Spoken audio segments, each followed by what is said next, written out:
Hər birinizi salamlayıram. Nə xoşdursun yenidən burada görmək. Artıq bilirsiniz ki, biz 2025-i yola salırıq və yavaş-yavaş 2026-ya keçid edirik. İstəyirəm həm mənim 2020-dən bu yana olan təcrübəmə əsasən, həm də psixoloji açıdan baxaq görək il dəyərləndirilməsi necə olmalıdır və növbəti illəri necə planlı və sistemli şəkildə davam etdirə bilərik ki, sonradan pes etmək zorunda qalmayaq. Bugün klassik metodlardan daha çox öz deneyimlərimdən də, təcrübələrimdən də yola çıxaraq sizin üçün daha əlçatan bir plan qurmağa və bir yol xəritəsi çəkməyə çalışacağam. Elə isə vaxt itirmədən başlayaq. İlk növbədə onu deyə bilərəm ki, yeni bir şeyə başlamaq üçün, yeni bir il olsun, yeni bir münasibət olsun, hadisə olsun, hər nə olursa olsun, keçmişdə yaşadığımız duyğunu bağlamaq lazımdır. Ola bilər ki, geçmiş çox acı olubdur, çətin olubdur, 2025 sizin üçün çox həqiqətən ağrı verici keçmiş ola bilər. Amma unutmayın ki, keçmişi inkar edən bir insanın gələcəyi parlaq ola bilməz. Siz keçmişinizi inkar etdiyiniz müddətcə artıq orada negativ duyğular yığılmaya başlayır və hər irəli getməyə çalışdığınız zaman onlar sizdən o xoş duyğuları almaq üçün sizi geri çəkməyə başlayırlar, sizi yenidən tələb etmək istəyirlər. Ona görə də 2025-də olan duyğuları biz ilk növbədə yaxşı bir şəkildə regulə etməliyik və onlara uyğun şəkildə hamısının kateqoriyasına qoymaq lazımdır. Ola bilər, biz keçmiş bir il ola bilər. Mənim üçün də çox çətin zamanlar oldu, çox çətin anlar oldu, hansı ki, bəzən öz gücümdən belə şübhə etdiyim anlar. Amma indi baxdıqda görürəm ki, indi düşündüyüm tərzi və düşüncə modelimi hər nə olursa olsun mənə verən o keçmiş duyğulardır və mənim bu an fərqli bir şəkildə hiss etməyimin səbəbkarı da o keçmiş hadisələrdir. Ona görə keçmişdəki yaşadığınız pis hadisələrə biraz da oyun cəhətdən baxsanız, sizi nə qədər möhkəmləndirdiyini və bərkitdiyini də görə bilərsiniz. Ona görə də ilk sualımızdan başlayarıq.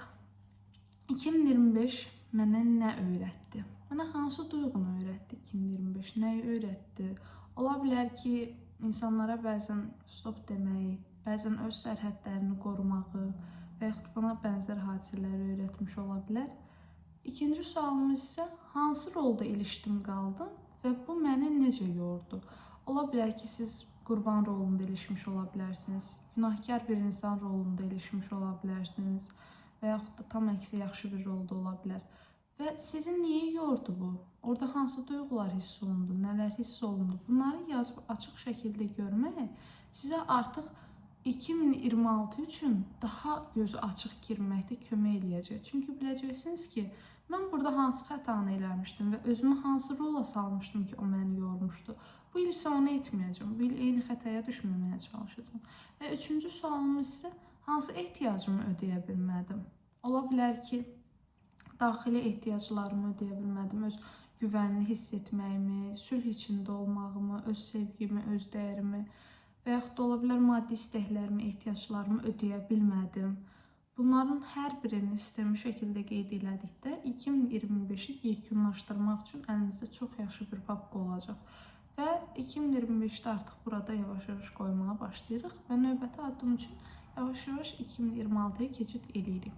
2026-da keçid elədiyimiz zaman özümüzə verə biləcəyimiz ilk sualı olacaq ki, 2026-da hansı duyğunu yaşamaq istəyirəm?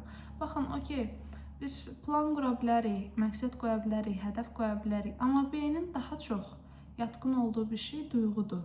Siz fitnesə getmək hədəfini qoya bilərsiniz özünüz üçün 2026-da.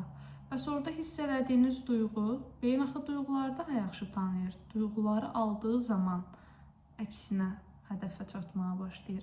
Bəzən insanlar deyir ki, bir şeyi manifest eləməyin ən yaxşı yolu duyğunu hiss etməkdir. Niyə? Çünki mən fitnesə gedəcəyim zaman nə hiss eləyəcəm? Daha güclü bir bədən, daha güclü bir mental. Yaxşı, bunu indidən hiss eləyim və hədəfimi bunun üzərinə qurum ki, beynim görsün ki, mən bu duyğunu ala bilirəm, bacarığım çatır bu duyğunu almağa. Demək, onun gətirəcəyi hadisəni də, situasiyanı da almaq bacarığım var. Beyin bizim hədəfimizə çatmamıza zaten baxmır. Sən o duyğunu hiss eləyəcək qədər güclü bir psixikaya sahibsənmi? Buna baxır. Və növbəti sualımız isə bu duyğu üçün. Bu duyğuları və hissləri yaşamaq üçün hansı vərdişə sahib olmalıyam? Və yaxud da əksinə, bu duyğuya, bu hissə çatmaq üçün hansı vərdişimdən əl çəkməliyəm? Məsələn, özümü güvəndə hiss etmək istəyirəmsə, 2026 temamın güvən olmasını istəyirəmsə, əsas emosional fonumu baxmalıyam ki, məsələn, mən insanlara həddindən artıq yaxşılıq eləyirəm, özümü qurban verirəm, bəzən özümdən belə keçib insanlara kömək eləyirəm. Bu vərdişimdən əl çəkə bilərəm. Bəs hansı vərdişi qazana bilərəm? İnsanlara sərhəd çəkmək, bədənimi güvəndə hiss etdirmək, məsafə saxlamağı bacarmaq, bəlkə bədənimlə daha çox kontaktda olmaq, öz emosional vəziyyətimlə daha çox kontaktda olmaq. Bunların hər biri, hansı ki məni güvəndə hiss elətdirir, mənim 2026 üçün məqsədlərimdən və hədəflərimdən biri olmalıdır. Üçüncü hissəyə keçdiyimiz zaman artıq yavaş-yavaş planların içinə keçid eləyirik. 2025-də planlarımı harda yarım qoymuşdum və özümü harda yetərsiz etmişdim. Yenə dilim dolaşır. 2025-də bunların hansı birini etmişdim və ya ümumi olaraq keçmişdə və yaxud da hal-hazırki zamanda özümü harda yarımçıq qalmış hiss eləyirəm, harda yetərsiz olduğumu düşünürəm. Məsələn, insanlar görürsünüz, plan qururlar ki, ayın birindən, ilin birindən, nə bilim, həftənin birinci gündən başlayacağım. Niyə başlamaq olmur? Çünki orada özünü sabotaj edən cümlələr var. Sabah eləyərəm, o biri gün eləyərəm və yaxud da mən buna yetərli deyiləm, mən buna eləyəcək gücdə deyiləm, o hədəfim hara, mən hara.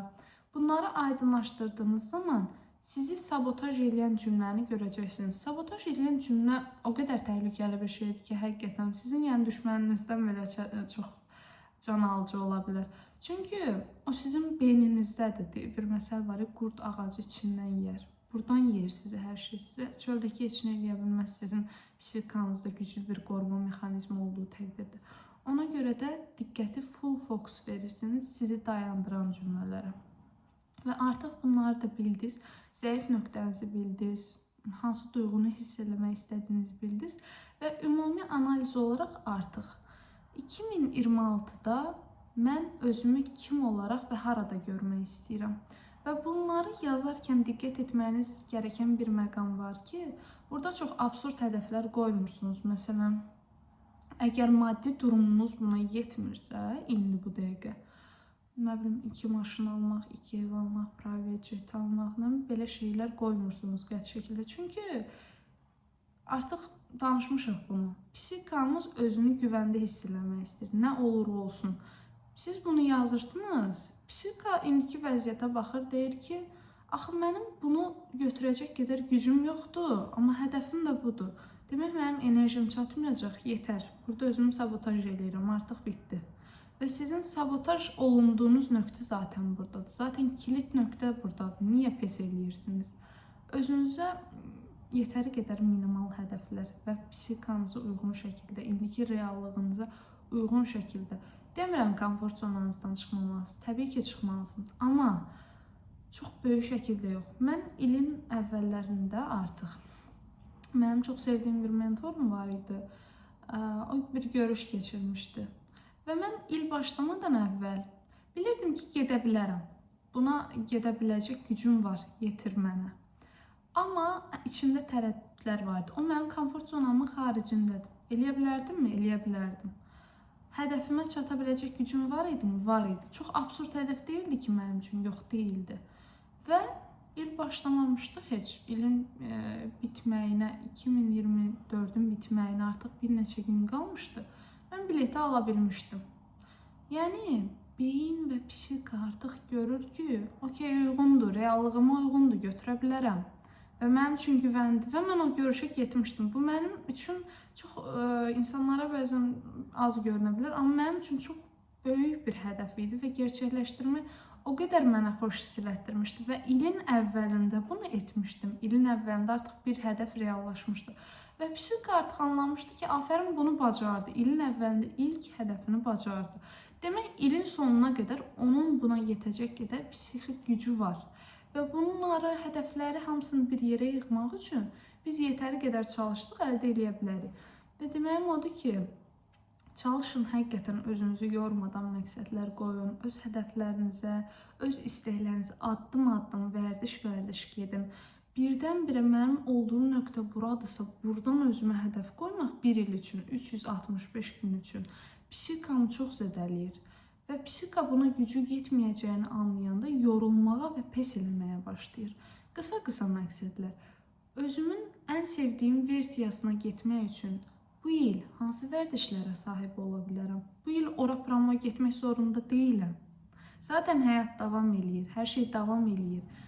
Mənim o versiyaya çatmaq üçün zamanım var və ora getmək üçün nələri qısa eləyə bilərəm, nələr əlimdən gəlir, nələri bacara bilərəm və yaxud komfort zonamın az da olsa xaricinə çıxaraq nələr etmək mənim üçün daha mümkün olar. Bunları tapdığınız zaman və bunlara əməl etdiyiniz zaman həqiqətən psixika görür ki, mən güvəndəyəm və dəyişimə açığam. Çünki məni idarə edən sistem artıq özü hərəkətə keçir və güvənli bir şəkildə hərəkət edir. Bunların hamısını elədiyiniz müddətcə il planlamaq həqiqətən sizin üçün çox rahat və asan olmağa başlayacaq və emosional fonunuzda görəsiniz ki, çox həqiqətən güvənli gedir. Dediyim kimi, ilin başından gerçəkləşdirdiyim bir hədəf mənə bütün o il üçün stimul vermişdi və mən hədəflərimə getmək üçün bu il mənim bəlkə də heç bir il içində gerçəkləşdirə bilmədiyim qədər çox hədəfim gerçəkləşdi. Çünki dediyim kimi, emosional fonumu ilin əvvəlindən o qədər gözəl planlamışdım ki, nəyi bacardığımı görmüşdüm ki, yetəri qədər həqiqətən, necə ki, maşına bir yol üçün benzin lazımdır. Mənə də bu yol üçün həqiqətən yetəri qədər benzinim var idi və çatdıydım sonuna qədər. Və ilin sonunda həqiqətən mən yaşadığım bütün acı hadisələrə rəğmən, yorucu, gücümdən şübhə etdirici hadisələrə rəğmən hələ də özümü çox yaxşı hiss edirəm və deyirəm, nə yaxşı ki, bu il oldu. Nə yaxşı ki, mən indiki düşüncə modelimə çatmaq üçün bu il bu hadisələri yaşadım və bu il buradayam. Bu videonu çəkə bilərəm.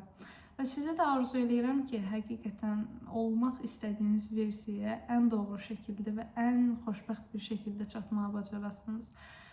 İliniz uğurlu olsun, növbəti iliniz və bu ilinizdə ümid edirəm ki, çox yaxşı bir şəkildə bağlayarsınız. İzlədiyiniz üçün təşəkkür edirəm.